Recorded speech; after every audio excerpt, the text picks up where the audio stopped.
Thank the light, everyone. I am Desmond McNeese, and this is my hetero life, mate. Fatty the Chef or Parched Ailman on the Bird app. So before we get too into this, what kind of a spoiler alert do we need to give people? Are you going deep, or are we just going to kind of dip our toe in a little bit like we've been doing? I kind of want to go deep. I mean, like, I want to say it's about, what is the spoiler, from green to like red? I would say yellow to orange on the spoiler alerts, because I do want to get into some like kind of predictions and stuff that, you know, I kind of know that happens, but, you know, I don't know if it's going to happen in the show. It's maybe more stuff that I want to happen, so it could be somewhat spoilery. So definitely book spoilers, and we'll see if they're... And for me, like, I was really spoiler worried mostly about the dragon. And since they have told the whole world who the dragon is already, then, you know, us telling us who's fucking who isn't really a big deal. Yeah. You know, there's plenty of background characters, and like, I think one of the things that I'm going to get into on the podcast is that Rafe was like, hey, you know, we can't keep around 2,000, you know, characters for 2 paragraphs here and there. I'm pretty sure. I mean, maybe Agomar's not dead, but, you know, like, he's looked pretty fucking dead when he got that stake in his chest. So, well, and like for a minute, I was thinking it was like an artistic choice for them not to show Matt a little bit, but then I realized no, they shipped him off. He's already gone, and like, because if Matt had been signed up for the long haul, we would have cut to him a couple times in the last 2 episodes, and we did not. Yeah, and he definitely, like, that his little goodbye in episode 6 was definitely his goodbye. And I don't know, dude, the way they wiped him from stuff, I almost figure, I don't know if it was maybe something bad happened or if it was COVID related, anti-vax, you know, like, I have no idea, but they wiped him from the promos and a lot of stuff. I don't even know if he did like the premiere and all that. So it's just weird how they kind of just was like, boom, and they don't want to talk about it. So I'll be curious to see if anything comes out. He was a really great Matt, but apparently the guy from The Witcher is supposed to be really good too. I'll be more curious to see how they kind of handle the transition from Matt to the other guy, because he looks pretty different. Do you think he goes through the Waygate with them, if not for this character change? Yeah, he should have. Okay, then that was definitely a choice based on this situation then. Yeah, I think they definitely kind of had to make a creative choice, but they say it's going to be seamless the way he comes back in. Like I said, we'll probably get into that once we get into that. I was like, I'm so unprepared, and then I went through stuff, and I'm like, well, I got 2 pages of shit, so. So anyways, so the new guy coming on, just to let you guys know, so we're going from Barney Harris, who is Matt Alpha, and next season we will have Donnell Flynn, who's about just as unknown. They both have about 6 things on their IMDb. The Witcher is the biggest thing, which I haven't seen, but he's only was in, I think, 1 episode, so. Oh, really? Yeah, The Witcher is good. I didn't know a lot about it. I didn't really play the video games. I had a buddy who I was working with at the time that played the video games, and he really loved them. So, and I watched the show with really no background, and I was like, this is good. I enjoyed it. He's not too bad. I think, you know, especially since he's supposed to be he's going to be a little, you know, dark circles under his eyes. The dagger will have done some damage to him. I think this guy's going to fill in just fine, and then by the time he cleans himself up, we will have forgotten all about Barney's. No offense, Barney. I hope. Yeah, Barney, you were amazing. If you ever hear this by some weird random chance in hell, I'm sure you won't. But you were amazing and a great Matt. But the thing is like, whoever it goes forward with, like, he better stay the course, because Matt is too awesome of a character to play around with. Like, he's just he's so good. Yes, I know. I love him. He's our little scoundrel. So yeah, for sure. And dude, and like the thing, and then here's a little spoiler. It's like what he goes through. It's like, you know, Perrin and Matt and Eggie and Nynaeve and Rand, they all develop their own kind of power, and some of it is literally the power, and some of it's, you know, their own thing. Like Perrin's power doesn't have anything to do with the power, but he's as strong as Rand in some ways. He can go into the world of dreams, and he's stronger than channelers because he learns it well. And the Aiel, they are dreamwalkers by trade, and that's another thing we were kind of debating. It's like, Aes Sedai have a real high opinion of themselves. And like, they think that people have, if, you'll die if you don't learn how to channel the power. It's like, well, you know what? There's lots of ways to cook a fucking steak. Okay. And, there are Aiel channelers called wise ones. And, and some of the wise ones can't channel, but they hold just as much esteem as the one who can channel. And even ones who can't channel, I believe, can do dream walking. Perrin can't channel at all, and he can go into something called the Wolf Dream, but it's the same place, and he can stop weaves of the power that should be impossible to stop. And like people look at him and go, "You shouldn't be able to do that." And he's like, "It's just a weave. I just imagined it unraveling. What's the big deal? I'm a blacksmith. It's not that hard. It's just metal. You beat on it." And I have my mouth open for the entire first season. The way of the leaf is stupid. This kid's gonna find me and beat my ass. He's taking in the source through his gaping maw. Yeah, this is sad mouth. Dude, the thing is, it's like I can see like when he comes into his power and his own, I think this kid's gonna be great. I think he's really gonna be great with the physical acting. He's not so much great with the face acting. But the physical acting part of it, and when he gets to speak, he's really pretty good. So I'm excited to see, because Perrin's a really great character. So I really hope they get into his core arc, because he's awesome. Before we get too far into this, spoilers, and there's going to be zero segues because I have ADD. I'm sorry. Yeah, no worries. I'm glad you mentioned that to him. Yeah, we didn't get much of a chance to summarize last week. I got to keep these kind of short so I can bang them out. Yeah. This one, again, we'll keep around an hour because I'm still doing holiday shit with the family. But yeah, this is our chance just to be like, and this happened, and this happened, and this happened. Did I forget to mention that? And so hang on tight, people. Well, and so I would just say, like, my overall thoughts as a book reader is I loved all the changes they made, while even some that maybe I didn't like. I don't want to say I didn't love or I didn't agree with, because it's like I'm not a showrunner. It's just something that's like, oh man, maybe I would have like the Aiel thing we talked about last pod. It was just kind of like maybe they could have showed, but I think it's like you get too far. The Force? Well, that's your answer for everything. It's like, well, if I tried to give you the real answer, you'd probably fall asleep because it's too in-depth to get into. And most TV watchers don't need that thing, And it's just like... Well, and something I thought of, too, is that, like, I bet you even Robert Jordan would be like, okay, knowing now what you know after book 10, would you have changed anything in book 1? And I guarantee you he'd be like, yeah, maybe I would introduce this a little bit, or maybe I would have pulled back on that knowing that I was going to get to it more in book 5. Like, and these people, these showrunners have the ability to see everything and decide the best way to slot it in for a long story, not just trying to survive one book at a time. Yeah, and I think the one reason that, like, in the long run, this will be better than A Song of Ice and Fire is it's finished. It's finished. It's done.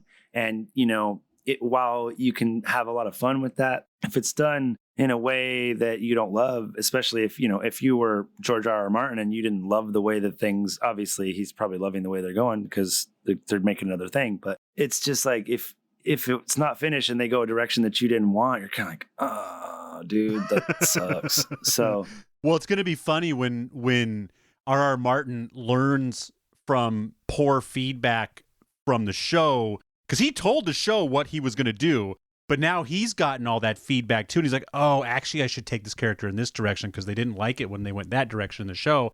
And then people will bitch backwards. Yeah. I know. George R.R. Martin's pissing me off. I've seen him interview and he's just, I don't know. Just finish the fucking book, guy. I mean, it's been a long time and it's like, I get it. You're working on other stuff, but it's like, dude, it's like, maybe that's part of the marketing. It's like, oh, it's not done. Who knows what'll happen? But it's just like, I think that this will be better because it's a fully finished story. And so I don't know. I can't speak like, oh, this is how I feel as a non-book reader. So you maybe can expand on like, do you feel like the story, like, do you need me to explain a lot, or do you kind of grasp the basis of what they're building as a non-book reader? And would you be interested if it wasn't for me explaining stuff, or, I'm curious. Yes. The short answer is yes. Sorry, I zoned out a little bit. I'm looking at, I'm trying to find, I'm just kind of looking at the characters because like I want to check out some other things that these actors have been in, and I'm not having a whole lot of luck. But Kelly so I downloaded the audiobook recently and it's somebody reading it. Kelly just downloaded it, and I don't know if it came available just in the last since I got mine, but her book is being read by Rosamund Pike, which I think is kind of cool. Yeah, and that's definitely got to be new. And she's like doing voices and shit and all kinds of stuff. So Kelly's really excited. Because like that's one of the things me and Lisa try to listen to him, and like it's Kate reading is the woman and the man is, and they're good like in a classical sense, but it's like a little Shakespearean. And Lisa's like, I can't fucking listen to this. I'm like, it's so good. She's like, I'm trying, baby. I love you. I'm trying, but if you say so. Well, she's such a literal person, though. You know, it's like she really has. It's like I like it because you like it, but just like when it comes to that kind of stuff, she's just a little too based in reality to really. She's like, but like the suspension of disbelief. I'm like, that's easy for me because I just like I love lightsabers. I don't care if they're not real. But they don't exist. Yeah. Tell her to check out Time Pop sometime. But so, I mean, like as a non-book reader, like, could you follow the story, you know, enough to want to be like, what's going to happen next? Absolutely. Okay, good. Absolutely. Yeah. Sorry about that. Yeah. So back to where I zoned out. Yeah. Especially, like I said this last time too. I think season 2 I'm really, really excited about it because this was a lot of setup and a lot of getting our characters established so that we can split them up. You know, I'm sure we're going to spend a lot of next season separated. And I really like this universe and I'm ready to play in it. So yeah, it's really awesome. And that's one of the things he was great about. Like, and the things I love is like you might not have a ton of reference for what's what yet, but you are seeing like even when they go back to the dragon, it's like obviously he's from a different part of the world than that lady was, you know, looking at her jewelry and the haircuts and stuff. And that's one of the things I think that they're absolutely killing. I don't know if non-book readers will have as much appreciation for it as they should. I've seen a lot of appreciation from non-book readers about it, but as a book reader, it's like, dude, it's so good. Everything's so good. Like one of Moraine's, like when she's got the dress on and the jewel on her forehead, it's just like, dude, I didn't know that was Rosamund Pike when I was reading the books, but it was. I didn't know she was a wizard, a lady wizard. Yeah. So yeah, where do you want to go? I mean, like I said, I just mostly was wanting to see how you felt as a person. I think that they're doing a good job because I see people who are like loving it as like people who have like me who have loved it for and like, oh, see, this is that thing I told you about. And you didn't want to commit to reading 15 books. You want to check out this show. Sure. Yeah. And I'm also people like, and I'm staying true to form too. Like I was reading Harry Potter until the movies caught up. And then I just went with the movies. Like I want to enjoy reading more, but I just, the short answer is I'm a slow reader. That's the short answer. I'm a pretty fast reader. That's why I like to read, but it's like, it's kind of hard to sit down and like, oh, I have ADD like a motherfucker too. So it's like, it's hard to get into a place where you're like, I'm going to knock out 3 hours and I can read a couple hundred pages probably in a couple hours. I remember reading The Deathly Hallows as like this. We went to Belize, and it was like it was when the last one was coming out in the theater, so it was really cool to be reading it alongside. Harry Potter is one of the most true adaptations ever. Like I think back, and I can't remember the difference between the books and the movies because there's so few, and it's like they're both just really straight across and done super well. They really don't get enough credit for how good those movies are. I have Justin, everybody out there, Justin is definitely a fast reader because I lived with this cat for 5 years. I never saw him read a single page, but once a month he would tell me about this book he finished. I did, man, because I read them all and then I reread them. I've read them at least. People talk about it. I've read each book at least 5 times, and like the first 5 and the last 3 I've read 10 times. Really? And I've listened to them all at least 5 times. I'm listening to The Great Hunt right now, which is good. That's going to be where my spoilers come in mostly when I was talking about stuff, because there's mostly just things that I kind of hope to see I want to see more. Rand channels a lot, but it's kind of unconscious. So I'm wondering, I think that's kind of why they did it this way, is because they want to have him, they want to have him be able, like how they kind of had Ishmael show him, like, oh, you just do this. It's like, because he really didn't consciously channel. And there were times when, like, they would get attacked or something and he'd want to channel and he couldn't. And he would just be like filled to the brim with Sidene, like, I don't know what to do with this shit. And, and then he couldn't do anything. And then he gets to the point where he starts channeling this fire sword that's like his hair and Mark Bruley. That's pretty lightsabery. I'm hoping that they do that. It's pretty cool.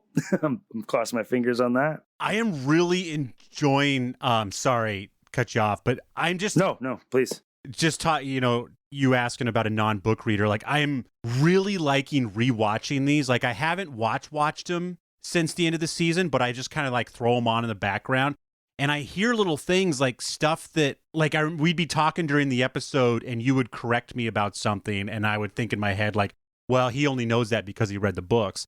But now I'm like rewatching some of these episodes and I'm like, oh, they did fucking say that in the episode. There's just so much going on that it flew by me. Yeah. And now that I'm rewatching it, it's like there is, like you said, like things, and this goes to all the people complaining, like, they're dropping a word in the middle of a sentence that explains a whole paragraph. And yeah, it's like I was saying, they're trying to, wrap 3 chapters of emotions into like a 30-second conversation. And it's like, if you pay attention, and honestly, like I today was the first day, I think I watched it twice even. And then I was the third time because like I watched it and then rewatched it. And then Lisa and I watched it this afternoon. I didn't see that the Agelmar get the when they broke into the keep and got, speared by the Trolloc. Cause it's like I'm catching stuff on rewatch, and definitely they've nuanced it up so much. If you pay attention, there's this every little, that's why you're like, what about the baby? I'm like, I don't know, but I bet it matters.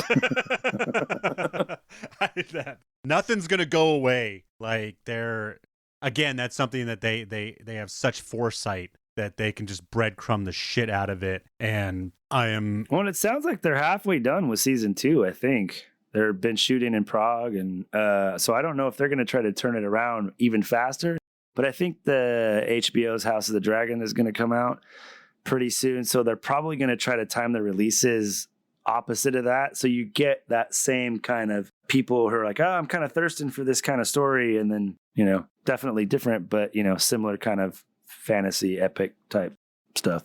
Okay, I just finally found it. I've been digging around everywhere, just trying to figure out. I was hoping they were going to do an 8-episode season 2 or even a 12. I'd like it if you were more engaged in this podcast, please. I know. I'm talking to the people. You talk to the people, then I talk to the people, and then when I edit it later, I'll hear all the awesome things that you say. But yeah, it's only going to be 8 episodes, which is kind of disappointing. I would like a longer season, but they're also going to be able to turn it around faster. So you might be right. Yeah, that they try to do it in the summer instead of next holiday. If you stick with 8 episodes, then I want to see at least 9 seasons. Because honestly, like there's like a middle book. I can't remember which book it starts on. It's like 8, 9, 10 or something like that is kind of a slog, man. It's like, it's a lot of stuff.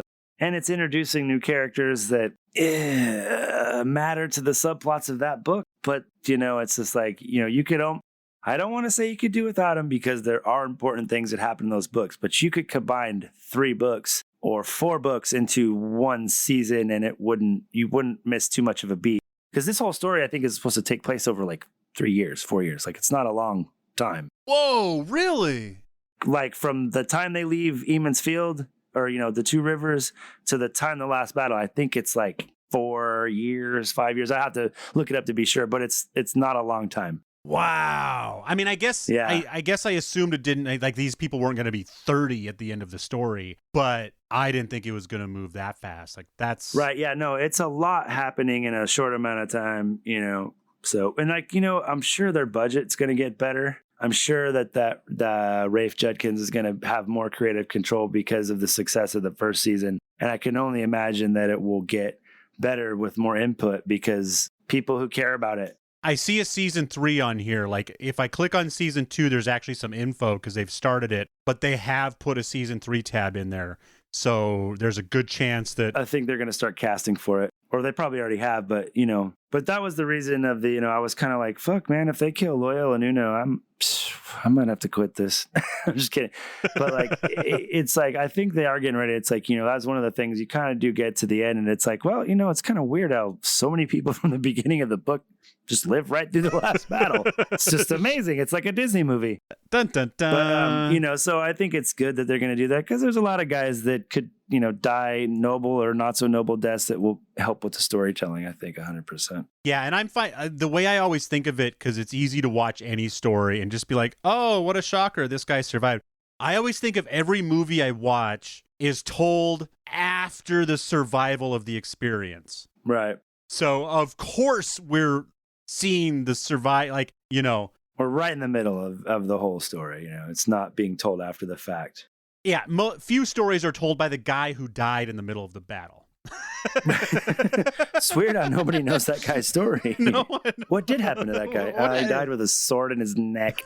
He did. And a boot on his face. That guy's dead. Dude, also, I'm wondering if in the middle of the screen, go back and watch it, right when they're kind of zooming out to their, futuristic metropolis, there's a big, kind of hole in the middle of the thing. And it's like, I wonder if that's the eye of the world, because it's just kind of like a little, thing, just a thing I put out there. So did the blight start because of the combat of the men and the women?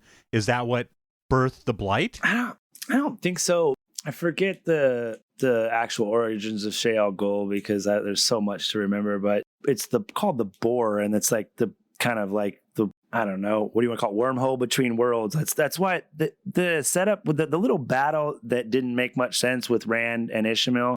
It's like, what did Rand actually do there?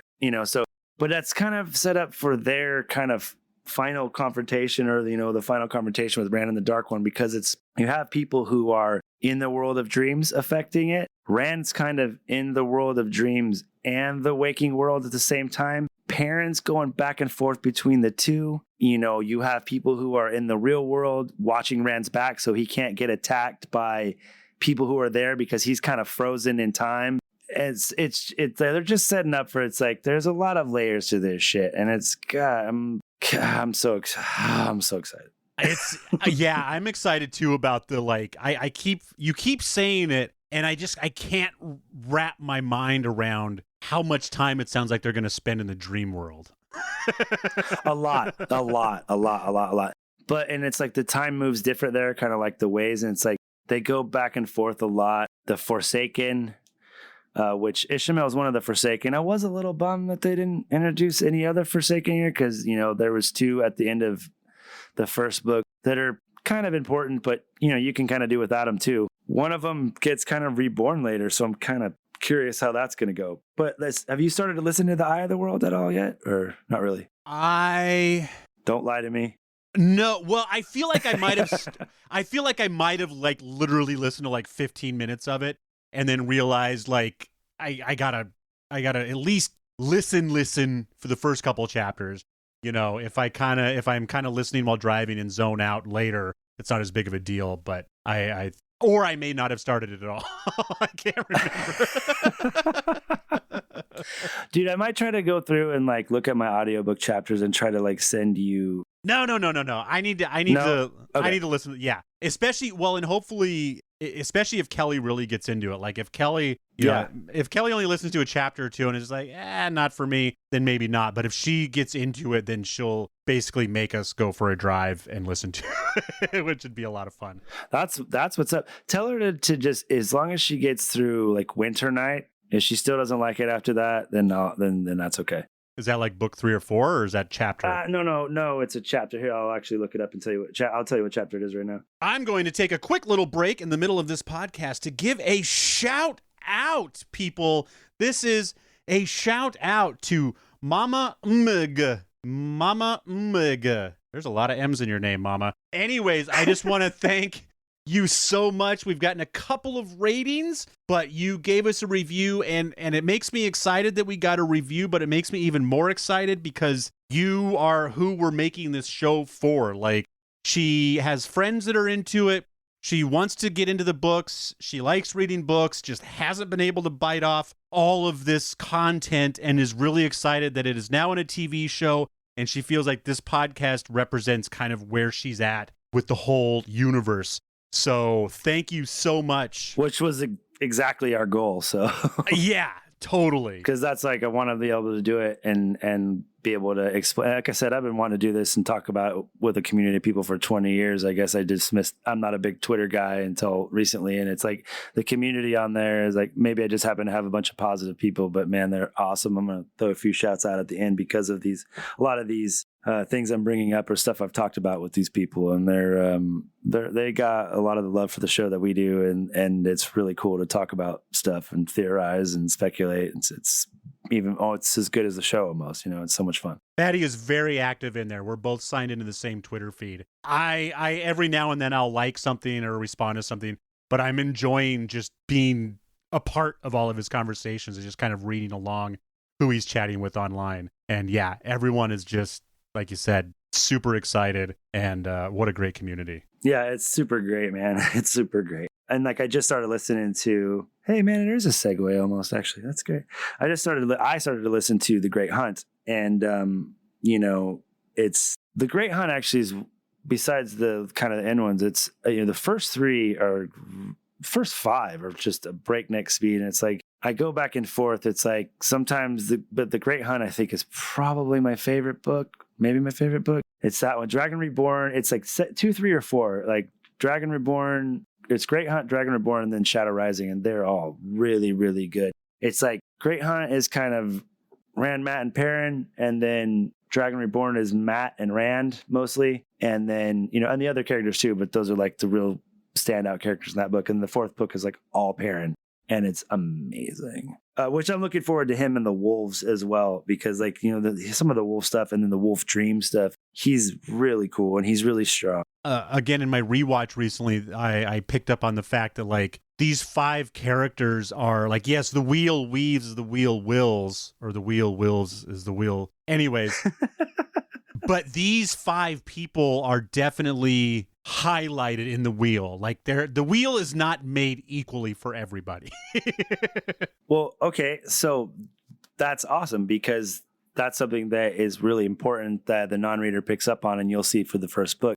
Something they mention is ta'veren, and it's exactly what you're saying. The wheel weaves and it doesn't care unless you're ta'veren, and then you kind of can fucking like Neo that shit, and you bend it around you. Like you'll make a decision that changes butterfly effect, a bunch of shit. Usually, like it depends on the person, but most of the time, if you're working towards good, it'll send positive ripples. Not always, but but that's cool that you see it that way, because it's exactly it. Yeah, I'm kind of picking up where I left off in our last episode. But Luz Theron Telamon is Rand, correct? Well, it is Luz Is it a Theron's soul? Can I? It's okay, a soul okay. thing. It's a soul thing. Yes, it is a soul. They do call it a soul. Okay. All right. Well, that helps. It's just so weird that they keep referring to him. It's like his soul is named Luz, but did his ethereal body just happen to be named Luz when the big shit went down, so everyone keeps referring to him as that?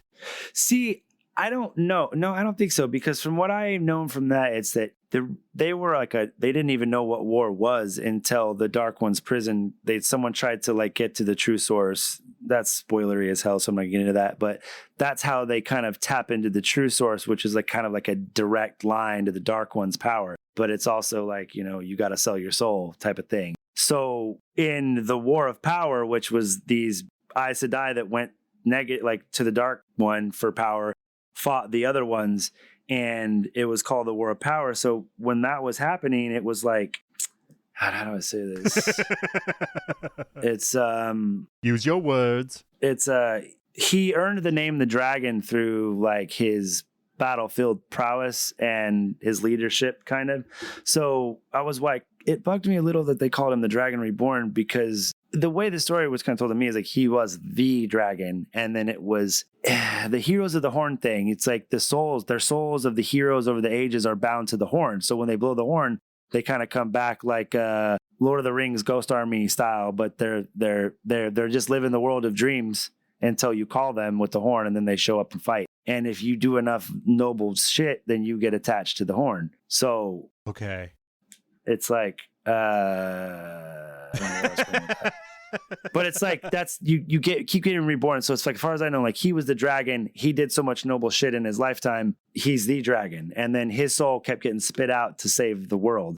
And then he starts to be reborn. Yeah, and then he's the dragon reborn. So that was a little bit confusing. Obviously, that's why I'm talking in circles right now. But yeah, it's just he was loose there on Telemann, and that's what's actually kind of important, because at a certain point, Rand does start to go mad. Spoiler, that's a big spoiler. Like, he's channeling Saidin, and he goes through shit. He gets tortured. If you want to cry, trust me, if you want to cry, jump on board of the Wheel of Time. Woohoo! Because he goes through so much crap that, his insanity. And so he starts to hear a voice in his head. Eventually, he realizes that voice is actually Lews Therin Telemann. And he learns how to do things with the power that he shouldn't know how to do, but he just does them. And it's because Lews Therin know how to do these things, because he was one of the greatest channelers of all time. And so you get to go through some really cool stuff with that too, even though it's terrifying at the same time, because he's going insane. So at the beginning of the last episode, when they're talking around the baby, right? Is he about ready to take the baby to the source? And is that what starts all of this shit? No, I don't. Like I said, I don't know what the significance of the baby is, because unless they're just showing that he killed everyone with a drop of his blood, including this little baby. I'm not sure if it's supposed to be like, oh, this is going to be the next dragon, because it was never a lineage thing as far as I know. It wasn't like a bloodline thing as far as I understood. So but the man in that wasn't Lews, right? In that scene with the baby. Yes, that was Lews Therin Telemann. That's the dragon, the dude in the black coat. Oh. Yeah, that's why they were speaking the old tongue and stuff. I think you told me that last time, but it's just, the way they're talking around the baby. Yeah, that fucking baby. What the fuck's with that baby then? I don't know. I think it's just a red herring. Because fuck that fucking baby. Seriously. So I know I'm asking you to explain something that I fucking actually saw. But so those okay. So those two were talking. Why? So at that exact moment when they're having that conversation, the men have not gone crazy yet. No. But right after that conversation, without spoiling the whole series, what does that guy do? So he has he's got like a group of his trusted advisors, loyal lieutenants, his little fucking trench coat mafia, whatever the fuck you want to call them. It's called the 100 Companions, and it's him and 99 other of the most powerful male Aes Sedai. And what she's saying is, if you bring that much power to the Dark One right there, like, all he's got to do is fucking convince like 2 or 3 people to do something fucked up with their power. And just in fighting back, it was like running it through a sieve of shit. And it's like, well, my ice cream's all messed up now. It's all messed up. It's got poop all over it. Can't do it. No good.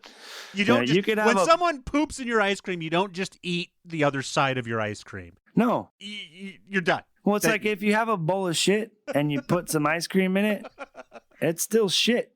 If you have a bowl of ice cream and you drop one little drop of shit in it, it's over, dude. And that's, you know what? If you're a negative person, then you're the poo in the ice cream. There you go. You are ants at my picnic. You are the poo in the ice cream, my man. Dude, I have ants in my fucking kitchen right now. Fuck. Hey, that's no joke. Lisa had ants at her old house because it was built, and it was like, it ruined so much stuff, dude. We do okay. It's the rain. Every time it rains, it pushes them inside. And we just live in California. It's rain. Seriously, even the ants like freak out. They're just like, oh my God, let's go inside. All the people run inside. All the ants run inside. Okay, that's a whole nother story. Okay. Holy shit. I am exhausted. Like I don't want to stop. I'm just saying, like, just like that I can't believe how much time I've made you and our listeners spend on that fucking nursery scene. It doesn't You matter. know why? You know why? And it's so funny because I have subtitles on all the fucking time anyways. But because it's subtitled and I can't hear what they're fucking talking about, it just won't sink in. I read the words and they don't. I'm just like, blah, blah, blah, blah, blah, blah, blah. And then, like, just... Okay. Jesus Christ. Well, and I hope that as they go through the next season, I hope they keep doing the music because the ones that they've had in there are so like, especially, I'm wondering, there's a Forsaken, his name's Asmodean, and they better not leave him out because he's pretty important to Rand's arc. But he supposedly went to the Dark One because he wanted to live forever and just compose music and everything. But then he kind of got into being a bad guy and he started like torturing other composers and cutting their tongues out and stuff like that. Yeah. But I'm wondering if maybe like he wrote that thing that Tom was singing. Oh, yeah. The man who can't forget. It's like, it almost seems like mocking. If you listen to it a different way, like if it was written by someone who believed in the shadow, it's like mocking.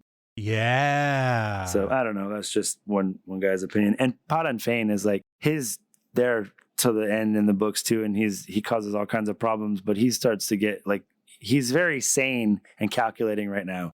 And I'm wondering if that will change. Is Padan Fain, he's not part of the White Cloaks, is he? No, he's just a dark friend who's been on the hunt for the dragon for 20 years. That's what he says. He's like, do you think I came to your little shithole town because I liked it there? He's like, I was looking for you guys. So dark friend, is that an official term or is that just another ant at the picnic? No, dark friend is like people who don't channel or anything like that, but they've kind of sold their soul to the devil for promises of riches on the day of reckoning or whatever. So there's no one, he's just a disciple of the dark force in general, not of an actual group. Like, yeah, but he is more than just your average dark friend. He's been to Shale Goal. He's taken these oaths that are like, you can't break them. They're in his bones. He's kind of like a bloodhound that's been put on the scent and he couldn't stop if he wanted to. Getting so excited. I'm just kind of scrolling through Wikipedia and just reading all of these. There's so fucking much. Like, we've got the Leafers, we've got the White Cloaks, we've got the Padan Fain fuckers, we've got gross Trollocs running amok. Yeah, the dark friend hierarchy. It's like they're like sleeper cells. No, it's crazy. Also, I wonder, is Moraine stilled or is she just severely shielded? Because if she is stilled, she can lie because that breaks that bond. Because she, so that would be a quick way to tell. If she lies, she's probably stilled. Also, if she's stilled and not just severely, unless the Forsaken can do something crazy, which they probably can, but then Lan, that's why Lan can't feel her because the bond should be gone as well. Because the bond is something of the power, so she, Well, he can't feel her because he asks her to unmask the bond at the end. Right. Exactly. So that's what kind of leads me to believe that she might actually be stilled from that's forever. As far as Aes Sedai and Warders can kind of sense the Dark One, or like Trollocs, if there's evil around, they're kind of like, they get like that itch, between their shoulder blades and they know what it is. But like that would probably be gone too if she's cut off from the power. So like I said, I don't know. I'm curious to see where that goes. And then, Matt, it looked like he was back in Tarvalin. And there is a kind of a storyline later of Suan. How do I say this? No, screwing everything up. Things don't go great for her, and she ends up having to go. And there's a storyline with her and Logain and Min kind of traveling as a party. And I'm wondering if maybe somehow Matt will get folded into that story, or there's just so much stuff. Like they haven't introduced the Andor royal line at all. There's some really big pieces of plot so how are they going to introduce them in season 2? I don't know. Oh, Shadar Logoth. You're just reading the whole time. Are we going to go back there? They should go back there eventually. There's at least one big battle back there, maybe 2. And it's like, dude, I guess the imitation is the greatest form of flattery because the opening is so awesome, but it's kind of like a ripoff of Game of Thrones a little bit, like just the way it kind of rolls out, but it's much better. The opening of the series? Yeah, like the way you open, like just the opening credits. Oh, yeah. Well, except, yeah, I keep waiting for this one to start changing the way. It will. I will. I'll tell you. I could tell you some ways it'll change if you want. Okay. I think. Now, do you recognize any of the Aes Sedai in the opening? Like, are those going to be people we actually meet, or are they just random colored? Is it just there's 7 cloaks? I'm not sure because I haven't paid that closely attention, but I would guess that there are probably historical Aes Sedai that we've heard about in the books, but I just don't know what they look like. I don't know everything. I know, it's so funny. Every time I'm like, okay, fucking watch, pay attention, see if any of this matters. And then part of me is like, oh, I got to go do something real quick before the actual episode starts. And then I fucking miss it again.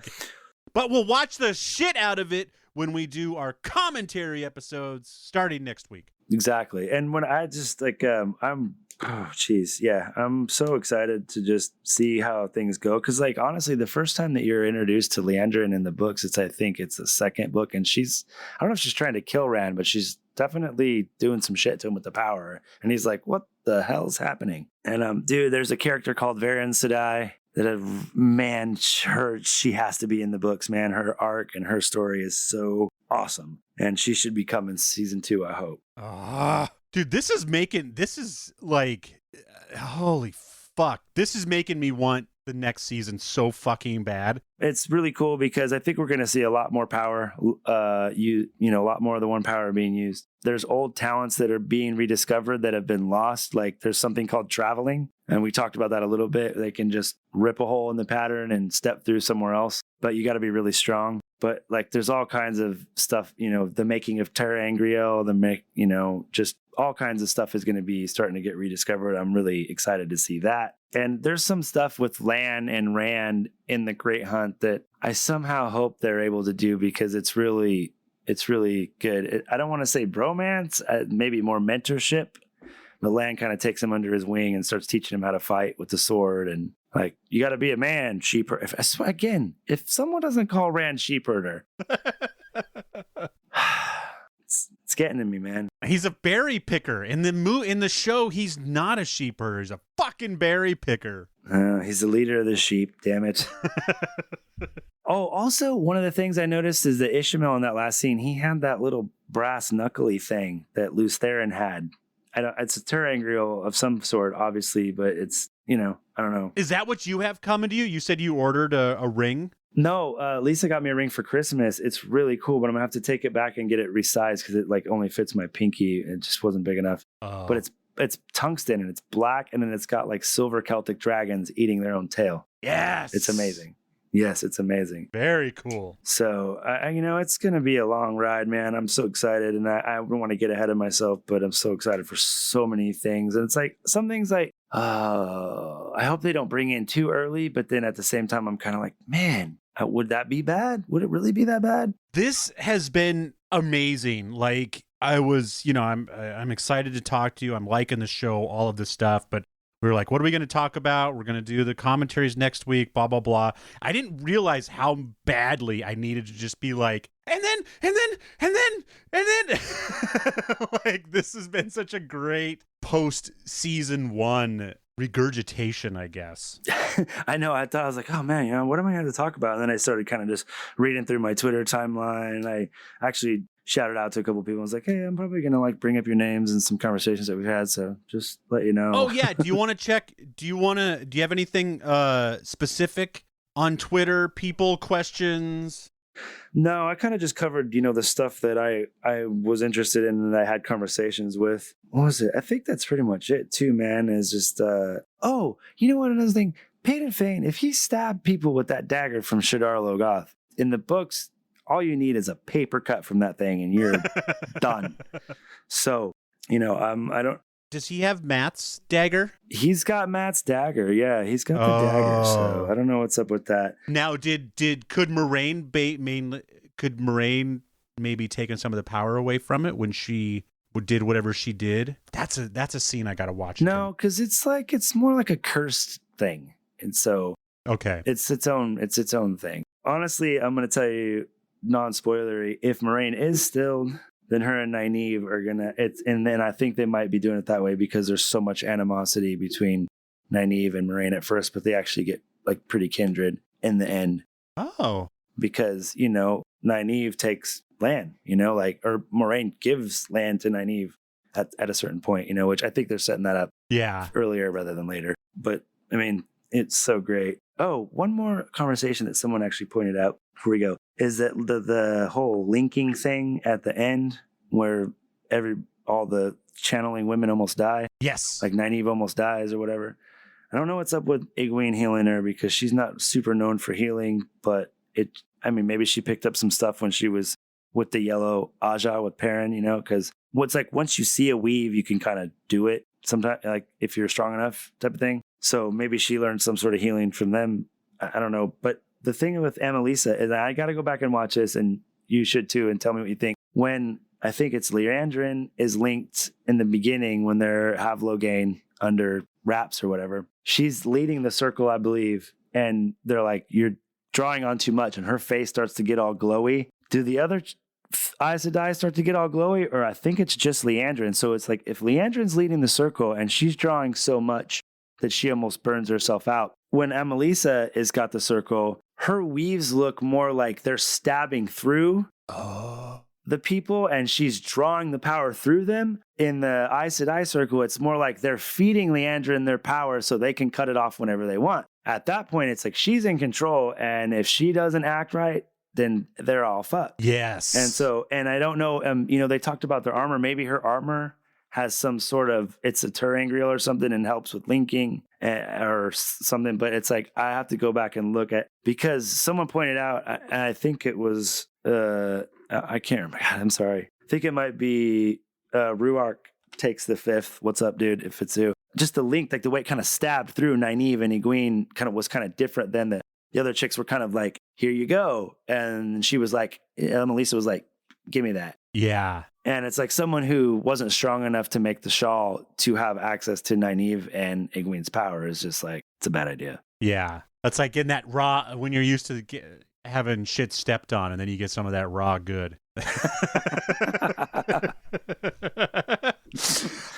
It's real quick. So yeah, with I forget which way it goes, because I know at the end of episode 8, Egwene and Nynaeve end up healing each other. Do you remember which order it goes in? Oh, do they heal each other? I thought she just healed. Well, because one of them almost dies healing one of them, and I'm wondering if that's the one who shouldn't be healing at all. And then... Oh, I'm thinking that then it must be Nynaeve using the last of her strength to cut that link, heal Egwene, and then Egwene jumps up and heals her. Yeah. Probably because she just because that's one of the things Egwene is kind of like Rand with the power. She starts to discover old talents with some help and with some natural instincts because she's gritty, man. She's a really good character, but she's not super loyal. She's loyal to her beliefs, Because, Nynaeve didn't so much heal Egwene as she gave her life force. I mean, yeah. And then Egwene, because she almost died doing it. Yeah, it was more like healing, though. You had it right the first time. I don't know about the life force thing. No. Well, if it almost killed her, Egwene then had to turn around and actually heal Nynaeve. Yeah, well, Nynaeve's like she just heals like naturally. That's kind of, I think that's where they're going, is because there's another thing, conversation. It's like the moving of the hands. You watch when Ishmael's channeling, he moves his fingers barely. Yeah. And, Moraine's got this like theatrical, like, she's like looking like a conductor of an orchestra. And I think it's like just the longer, you got to think Ishmael's been working with the power for 5,000 years, 4,000 years. I don't know. Well, and they already say it. I think what's his name? One of them says it's just an affectation anyways. So they kind of gloss over that for people who read the books and are just like, they shouldn't have to wave their hands at all. Yeah. Someone mentions it as it being an affectation, that it's not it's necessary. Kind of a crutch. Yeah, it's kind of a crutch. So I don't need to grind up my weed before I pack a bowl, but it's what I do. It's what I do. It makes it good. I only drink Dr. Pepper on ice. Only podcast with no pants. Wait for it. Wait for it. Wait for it. Fucking your diet Dr. Pepper, you weirdo. Fucking love it. But man, that's all I got, I think. Yeah, I could like I said, this was a perfect info dump after season 1. Everybody, we're going to do full-length commentaries for every episode, which will be a great chance for me to just sit through them cuz like I said, I love having these on, but I'm having a little trouble like refocusing and watching these episodes again. Yeah. And I know that's going to, and it'll be kind of different because we're not going to pause it or anything. So if Justin and I talk over a scene because our dogs are doing something weird, then that's just the way it is. That's how it goes. Oh God. And if anybody out there listening does interact with us on Twitter, the thing that I love most is that I started posting pictures of the boys, and you put Chip and what's your other dog's name? Diesel. So Chip and Diesel, and then Winston and Thor. And then I put that video up of Winston's little girlfriend, Birdie. She's a chocolate lab that lives at the top of the hill. Oh. And so people were like sending pictures of their dogs. That's like the best thing. I'm like, yes, this is all I ever wanted in my life. I want to see 1 million fucking dogs a day. Cats, any kind of pets, man. All kinds of pets. Wolf Brothers, baby. Wolf Brothers all day. If you have any questions or comments or things you want us to focus on when we're doing our commentary rewatch, if you're like, hey, pay attention to this scene and let me tell you, do you see what I see? Send those questions or comments to thankthelight@gmail.com, thankthelight@gmail.com, or hit Fatty up at Parched Ailment on Twitter and say, hey, you can drop a quick comment in there. If you are interested in any other podcasts, please go to whatsoundsawesome.com. That is whatsoundsawesome.com. I am really excited. We got a lot of great podcasts on there, but I'm super excited. January 6th, Time Pop is coming back, everybody. We talk about a different time travel movie every other week, and we are kicking off the new season, the return, the comeback with Tenet. So we will see you January 6th. And Fatty. Yeah, dude, just rate us, guys. Hit us up. Let us know what you want to talk about. I love interacting with it. Couple of shouts out. Most of these, like a lot of these things that I, and I'm not going to put out your actual ad. The people who know, that you've been interacting with me. Eagle Eyes to Die. She let me know that it was on at 4:00 on Thursday. So thank you. And she's got a lot of great, like, back and forth. The dude goes by Moradin. Obviously, he's a book guy. Uno Bloody No Mesta is a good follow. Uno's Eye Patch. Let's see. Sulin of the Goshen Aiel. Ruark Takes the Fifth. Snakes and Foxes. All you guys have had a lot of fun, and you guys have great theories and like speculation. It's super fun, and keep up the positivity and the good work. Hell yeah. Like Fatty said, rate and review, or at least tell somebody, Yeah, tell a friend or a family member. You like the show. If you like the podcast, chances are you know some people like you. Have them check it out. If you're really committed, buy a homeless guy a burner. Have him download Apple. Wait, what? No, don't do that. No, do that. Yeah, I like where you're going. I don't have a problem with this. Let's. You know what?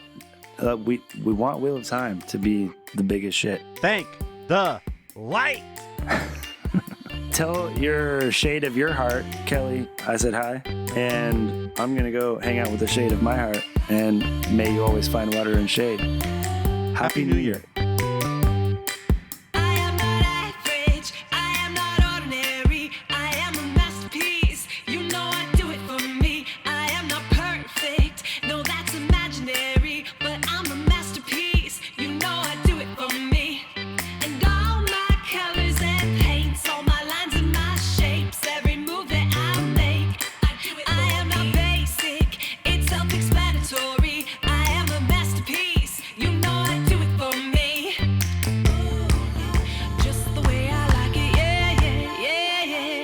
Ket gaza hit de wado shai goma and sautak saramela kasen.